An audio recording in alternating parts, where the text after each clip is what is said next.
Hello viewers, আমার ভূমি সেবা চ্যানেলে সবাইকে স্বাগতম।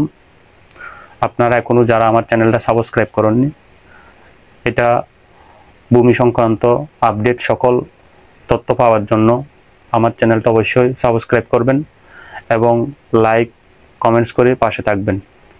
আমি এখন যে বিষয়টা নিয়ে আলোচনা করব সেটা হচ্ছে পাট্টা দলিল। আমরা অনেক প্রকারের দলিলের কথা শুনেছি। এই পাট্টা দলিলটা কি, এখন সে বিষয়ে জানব। এই পাট্টা দলিলটা কখন সৃষ্টি হয়েছে সেটা জানব।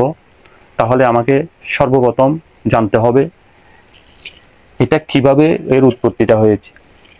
1201 সালে এখতিয়ার উদ্দিন মোহাম্মদ বিন বখতিয়ার খিলজি লক্ষণ সেনের কাছ থেকে ক্ষমতা দখল করার পর বাংলার শাসন মুসলমানদের হাতে চলে যায়।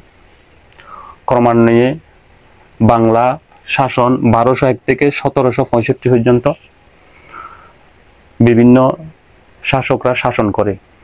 এর মধ্যে সম্রাট শেরশাহ নামে এক ব্যক্তি, যিনি সর্বপ্রথম এই পাট্টা দলিলের প্রবর্তন করে।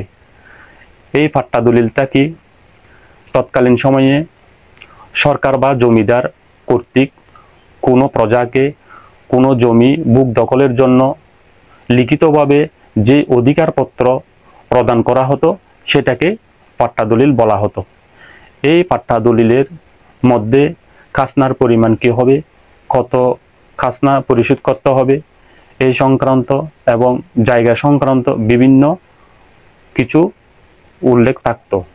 এই পাট্টা দলিল এর মাধ্যমে সরকার, প্রজা এবং জমিদারের মধ্যে একটা সম্পর্ক থাকত। এই দলিল, সর্বপ্রথম দলিল 1793 সালে যখন বন্দোবস্ত দলিল চালু হয়, এর ক্রমান্বয়ে পাট্টা দলিলটা বিলুপ্ত হয়।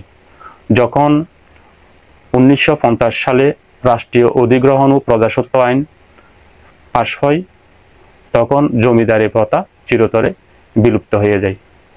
প্রিয় বন্ধুগণ, আমরা আজকে জানলাম এই পাট্টা দলিলটা কি।